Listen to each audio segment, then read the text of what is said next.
आमच्या सरकारमध्ये आम्ही पाण्याला प्राथमिकता दिली आणि म्हणून मला विश्वास आहे की येणाऱ्या काळामध्ये आपल्या महाराष्ट्राचं चित्र आपल्याला बदलवायचं आहे.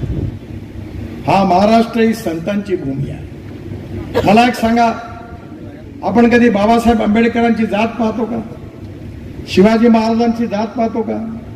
राजर्षी शाहू महाराजांची जात पाहतो का? तुकाराम महाराज, ज्ञानेश्वर महाराज, तुकडोजी महाराज, एकनाथ महाराज, कधी यांची जात पाहतो का?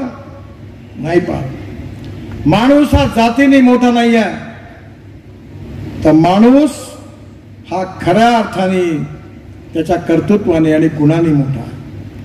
आणि म्हणून मी तुम्हाला एकच गोष्ट सांगतो की या समाजातली छुवाछूत, अस्पृश्यता, जातीयता समूळ नष्ट केली पाहिजे. कारण माणसाचा मोठेपणाचा संबंध त्याच्या कार्य कर्तृत्वाशी आहे.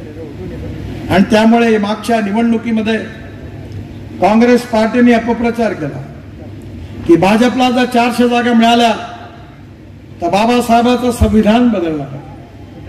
बाबासाहेबचं संविधान आम्ही बदलणार नाही, कोणाला बदलू देणार नाही आणि कोणाची बदलण्याची हिंमत नाही.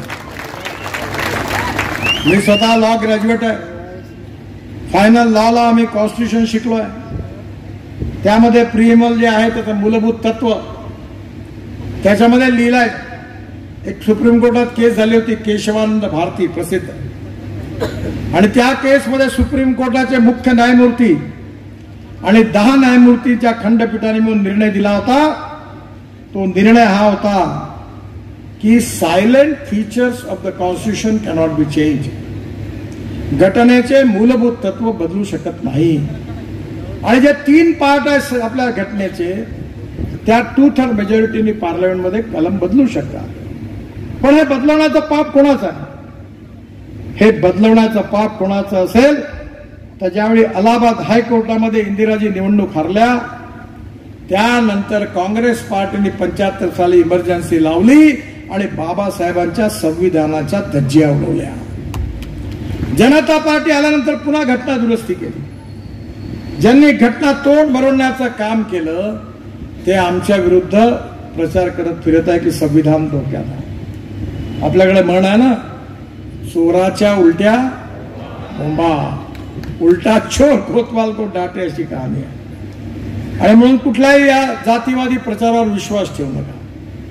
मुसलमानाच्या मनात भीती निर्माण करतात. ये चुन कर आएंगे तो आपको कटवा देंगे, पाकिस्तान भिजवा देंगे. मला सांगा, 67 योजना भारत सरकारच्या, महाराष्ट्र सरकारची लाडकी बहीण आहे उज्ज्वला योजना, 9.5 कोटी लोकांना गॅस सिलेंडर शेगड्या मिळाल्या. आयुष्य योजनेत फायदा मिळाला. कुठे लिहिलं होतं का की दलित आणि मुसलमानांनी अर्ज करू नये म्हणून? सगळ्या योजनेचा सगळ्यांना फायदा मिळाला.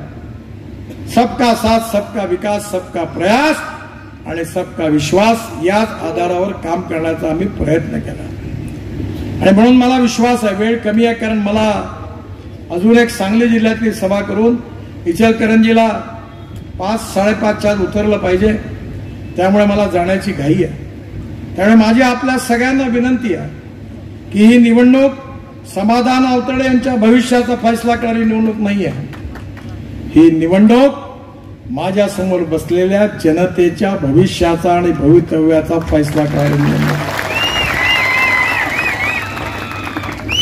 तुम्ही कधी रेस्टॉरंटमध्ये जाता तर रेस्टॉरंटवाल्याला जात विचारता का? जिथं चांगलं लागेल तिथं जाऊन घुसता.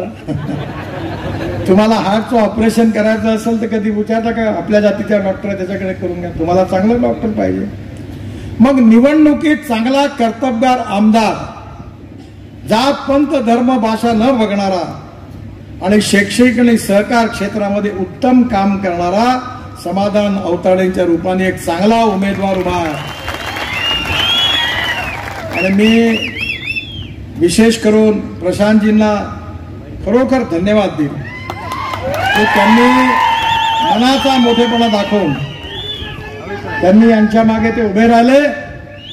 आता आपल्या सगळ्यांची जबाबदारी आहे की येणाऱ्या निवडणुकीत आवताडेजींना प्रचंड मताने विजयी करा आणि आपली सेवा करण्याची संधी द्या अशी विनंती करतो.